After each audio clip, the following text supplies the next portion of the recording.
En 2025, le Canada a pris une mesure qui allait changer à jamais le paysage économique de l'Amérique du Nord. En réponse aux politiques protectionnistes du président Donald Trump, qui comprenaient l'imposition de droits de douane de 25% sur l'acier, l'aluminium et d'autres produits canadiens, le Canada a riposté par une série de mesures de rétorsion qui ont choqué le gouvernement américain. Mais la plus importante et la plus radicale de ces mesures a été la décision du Canada de bloquer l'accès des États-Unis aux routes commerciales de l'Alaska, une décision qui a plongé l'économie de l'Alaska dans l'incertitude. Avec les droits de douane qui frappent désormais les importations canadiennes et les nouveaux péages imposés aux camions américains traversant la Colombie-Britannique pour se rendre en Alaska, les États-Unis ont dû se démener pour faire face aux répercussions d'une guerre commerciale qui affecte désormais tous les prix des denrées alimentaires à l'industrie du tourisme. Dans cette vidéo, nous allons nous pencher sur la manière dont les mesures de rétorsion du Canada paralysent l'économie de l'Alaska, poussent Trump à bout et changent à jamais le visage du commerce nord-américain.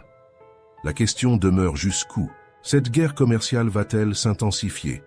Et qu'arrivera-t-il à l'Alaska lorsque les États-Unis perdront leur accès aux routes commerciales canadiennes? Lorsque le président Trump a imposé un droit de douane de 25% sur l'acier et l'aluminium canadien, au début de l'année 2025, il pensait que cela protégerait les industries américaines de ce qu'il appelait la concurrence déloyale. Mais cette décision, qui s'est produite au milieu d'une guerre commerciale croissante, a déclenché une féroce riposte de la part du Canada qui a provoqué une onde de choc dans l'économie nord-américaine. Pendant des années, le Canada a été un partenaire commercial clé des États-Unis, en particulier dans des secteurs tels que l'acier, l'aluminium et l'agriculture. Mais les droits de douane de Trump ont été considérés comme une attaque contre la souveraineté et l'indépendance économique du Canada. La réponse du Canada a été rapide et énergique. Le 13 mars 2025, le Canada a imposé des droits de douane de rétorsion d'une valeur de 298 milliards de dollars sur les marchandises américaines, ciblant tout des jus de fruits aux articles ménagers, en passant par les cosmétiques et les produits en papier. Mais l'impact le plus important est venu d'une décision audacieuse en Colombie-Britannique CB, où la province a introduit un nouveau péage sur les camions commerciaux américains qui traversent ces routes en direction de l'Alaska. Cette décision a particulièrement affecté l'Alaska, car l'État dépend fortement de la route de l'Alaska, un itinéraire de 2450 km qui relie les États-Unis à l'Alaska. Chaque année, 80% des marchandises transportées des États-Unis vers l'Alaska doivent passer par le Canada, et ces nouveaux tarifs rendraient les articles essentiels, tels que les aliments frais, les appareils électroniques et les articles ménagers, beaucoup plus chers pour les résidents de l'Alaska. Cette perturbation de la chaîne d'approvisionnement se répercuterait dans tout l'État, ce qui aurait de graves conséquences sur l'économie de l'Alaska dans un avenir proche. La réalité de cette décision commençait à se faire sentir. Les coûts d'expédition augmenteraient considérablement. Les experts ont averti que les frais de transport pourraient augmenter jusqu'à 30%, ce qui aurait non seulement un impact sur l'économie de l'Alaska, mais aussi sur le marché nord-américain dans son ensemble. L'économie de l'Alaska étant fortement dépendante des marchandises transitant par le Canada, les mesures tarifaires imposées par la Colombie-Britannique ont eu l'effet d'une bombe économique. Les produits de première nécessité, tels que les légumes frais, la viande, le lait et d'autres denrées de base, allaient devenir beaucoup plus chers, ce qui allait peser sur les familles déjà confrontées à l'inflation. Mais l'impact ne s'est pas limité à l'économie. L'industrie touristique de l'Alaska, qui a longtemps été un moteur économique vital pour l'État, était également en difficulté.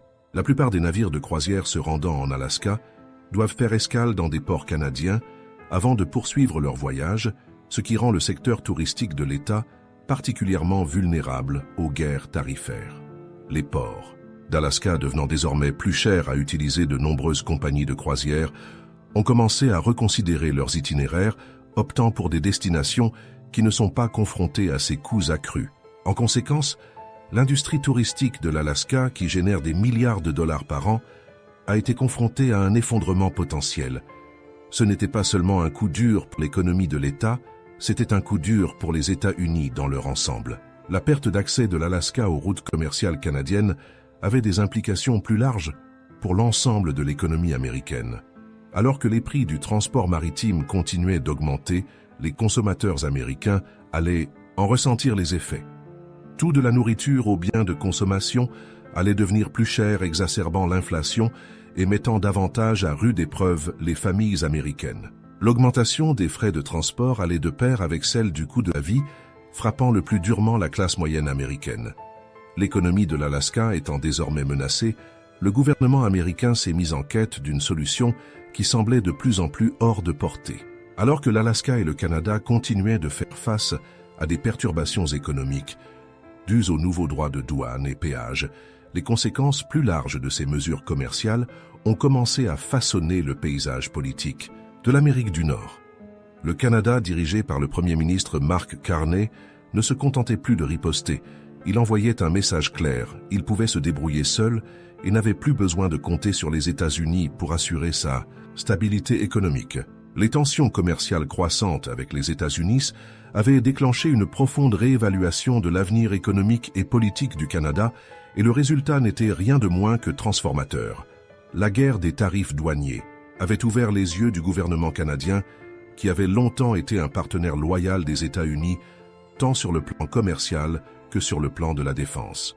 Mais les dommages économiques causés par les tarifs douaniers de Trump en particulier, le tarif de 50% sur l'acier et l'aluminium canadien, avait contraint le Canada à repenser sa stratégie. Le coup porté à l'industrie canadienne de l'acier et de l'aluminium a été dévastateur. Pendant des années, ces industries avaient fourni aux États-Unis des matériaux essentiels à son secteur manufacturier, mais maintenant, alors que les États-Unis imposaient des droits de douane élevés, ces industries canadiennes étaient devenues vulnérables. L'Ontario, une province clé dans le secteur de la production d'acier, a été particulièrement touchée avec des milliers d'emplois menacés, alors que les usines étaient contraintes de réduire leur production en raison de la hausse des coûts. Mais les représailles ne se sont pas arrêtées aux droits de douane.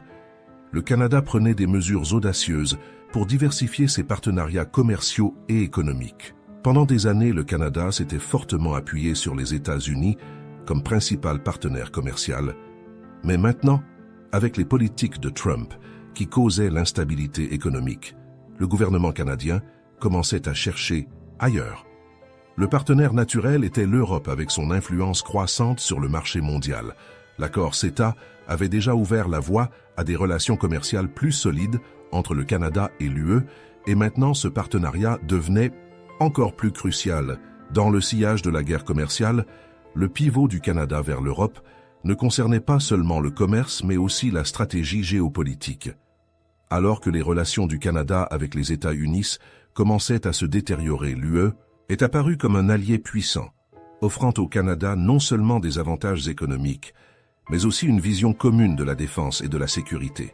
En renforçant ses liens avec l'UE, le Canada s'assurait une place de puissance économique mondiale, réduisait sa dépendance vis-à-vis des États-Unis et prenait des mesures pour assurer son avenir dans un monde de plus en plus multipolaire. Le Premier ministre Carney avait déjà clairement indiqué que le Canada se positionnait comme un leader mondial capable de se débrouiller seul et de diversifier ses relations internationales. Dans le même temps, l'implication de l'Europe dans la stratégie de défense du Canada s'était accentuée.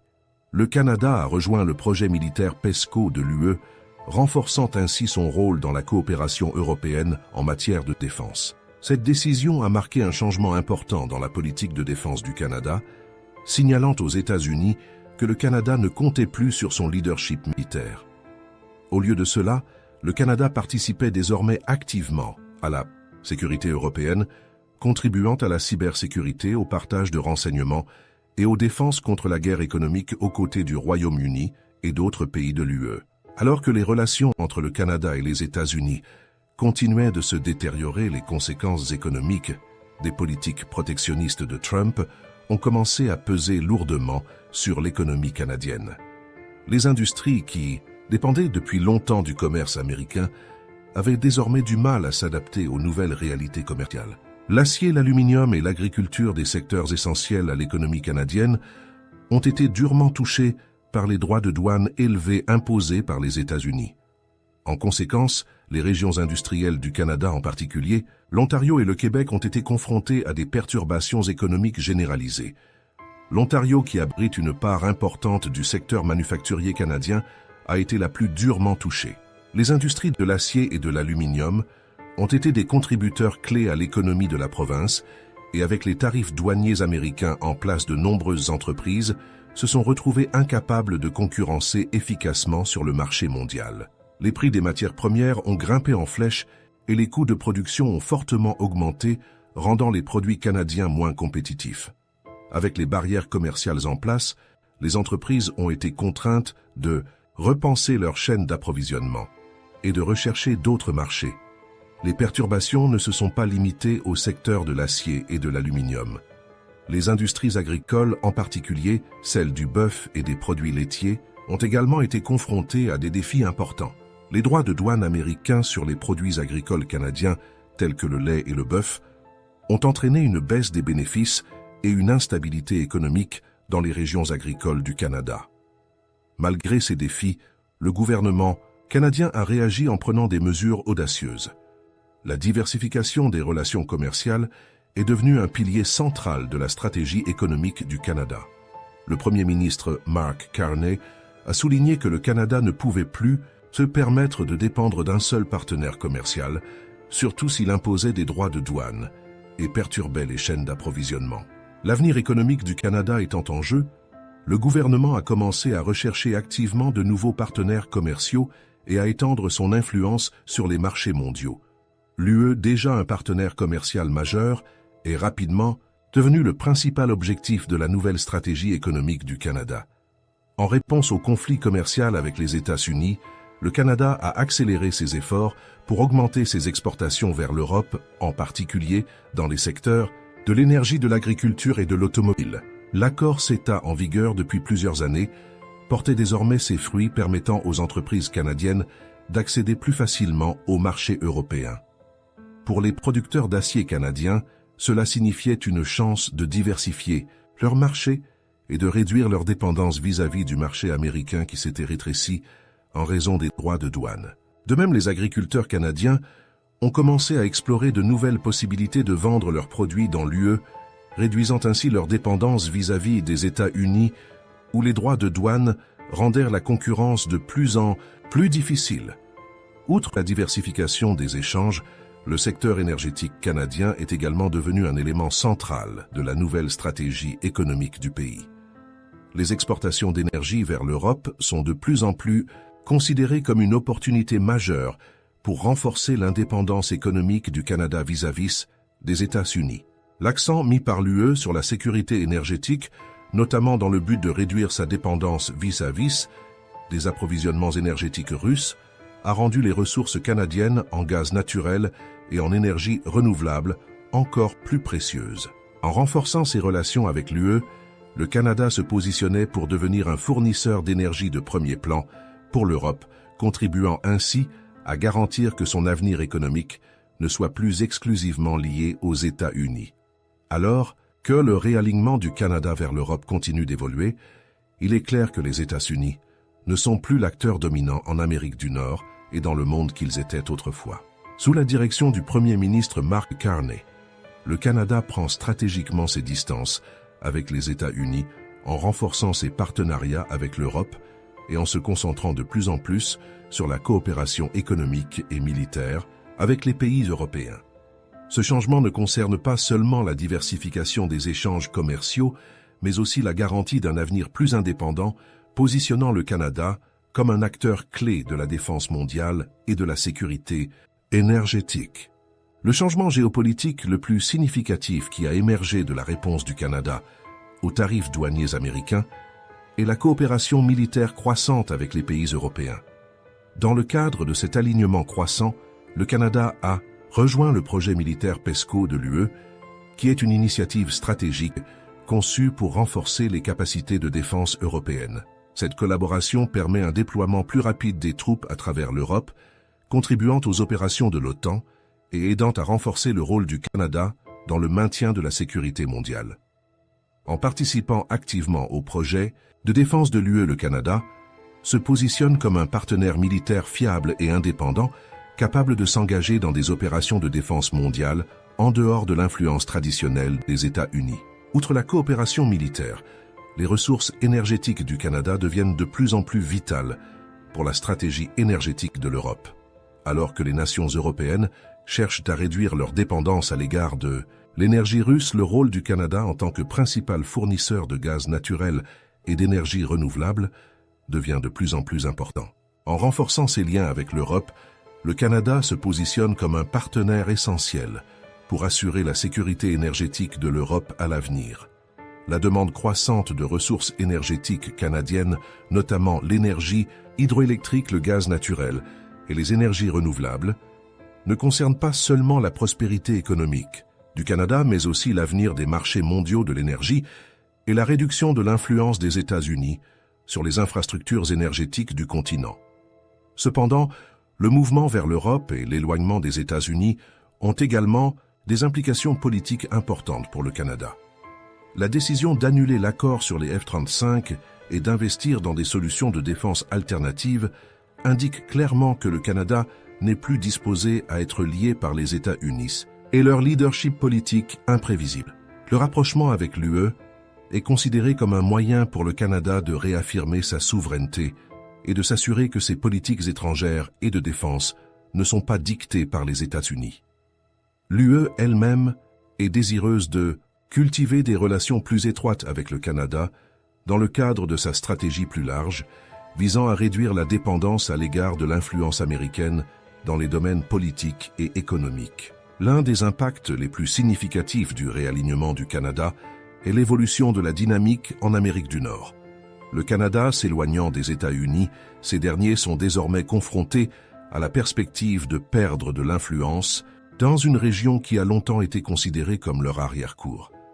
Alors que le Canada renforce ses liens avec l'Europe, les États-Unis risquent de s'isoler davantage dans leur politique étrangère, d'autant plus que l'Europe devient de plus en plus autonome en matière de défense et de commerce. L'influence croissante de l'UE dans l'économie nord-américaine et mondiale représente un défi direct pour les États-Unis, qui ont traditionnellement maintenu un rôle dominant dans la géopolitique mondiale.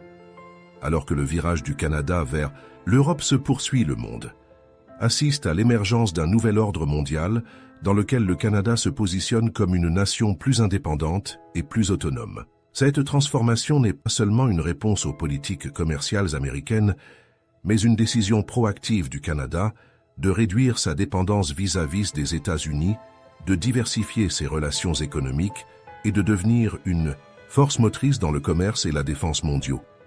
En approfondissant ses partenariats avec l'Europe et en élargissant son rôle dans la sécurité énergétique mondiale, le Canada envoie un message clair aux États-Unis, l'ère de la dépendance unilatérale et révolue. L'impact économique de ce réalignement est déjà visible. Alors que le Canada renforce ses liens avec l'Europe, ses exportations vers l'UE ont considérablement augmenté des secteurs tels que l'agriculture, l'acier et la technologie, bénéficiant de droits de douane réduits et d'un accès élargi aux marchés européens. Pour les entreprises canadiennes, ce nouvel environnement économique est synonyme de plus grande stabilité et de nouvelles opportunités, en particulier dans les secteurs qui ont toujours été limités par les politiques commerciales américaines. À mesure que le Canada diversifie ses routes commerciales, sa dépendance vis-à-vis du marché américain diminue, ce qui pourrait conduire à une économie plus résiliente et plus autonome à l'avenir. Sur le plan militaire, la collaboration accrue du Canada avec l'Europe, par le biais de l'OTAN et de l'AEPG, garantit que le Canada reste un acteur clé de la sécurité mondiale sans dépendre des États-Unis pour son leadership. La participation du Canada à des projets de défense européens, notamment en matière de cybersécurité, de partage de renseignements et de mobilité militaire, renforce sa position de partenaire mondial en matière de défense. Ce changement marque un tournant dans la politique étrangère du Canada qui s'éloigne de sa dépendance historique à l'égard de la domination militaire américaine et cherche à affirmer ses propres capacités de défense. La vraie question cependant est de savoir comment ce changement d'alliance affectera les relations entre les États-Unis et le Canada à l'avenir. Avec les liens croissants du Canada avec l'Europe, les États-Unis se retrouvent de plus en plus isolés en Amérique du Nord. Ce changement n'est pas seulement commercial, c'est un changement géopolitique qui pourrait modifier le fonctionnement de l'Amérique du Nord sur la scène mondiale. Si le Canada continue de renforcer sa coopération économique et militaire avec l'Europe, les États-Unis pourraient perdre leur emprise sur l'influence nord-américaine, ce qui compliquerait encore davantage les relations déjà tendues entre les deux pays. L'Europe, avec son poids économique croissant et l'accent mis sur l'autonomie militaire, s'affirme de plus en plus comme une alternative à la domination américaine en Occident. En fin de compte, la décision du Canada de forger de nouvelles alliances avec l'Europe et de réduire sa dépendance vis-à-vis des États-Unis représente une nouvelle ère de souveraineté et d'indépendance. Alors que le Canada continue d'étendre son influence mondiale, la question n'est plus de savoir si les États-Unis et le Canada continueront d'être des alliés proches, mais plutôt comment les deux pays redéfiniront leur rôle dans un ordre mondial en rapide évolution. Les conséquences des politiques de Trump et la réponse du Canada se font désormais sentir dans le monde entier, et l'avenir de l'Amérique du Nord dépendra de la manière dont les deux nations navigueront dans ces eaux nouvelles et inexplorées. Alors que le Canada renforce sa position de leader mondial, les États-Unis seront contraints de s'adapter au nouveau paysage géopolitique sous peine d'être laissés pour compte. Les mois et les années à venir révéleront si l'indépendance du Canada vis-à-vis des États-Unis devient une tendance durable ou si les États-Unis trouveront un moyen de réaffirmer leur domination dans la région. Ce qui se passera ensuite changera la façon dont nous percevrons le commerce mondial, la coopération militaire et la puissance économique à l'avenir. Les mesures audacieuses du Canada sont en train de remodeler non seulement l'Amérique du Nord, mais aussi la scène mondiale, et le monde entier observera l'évolution de la situation.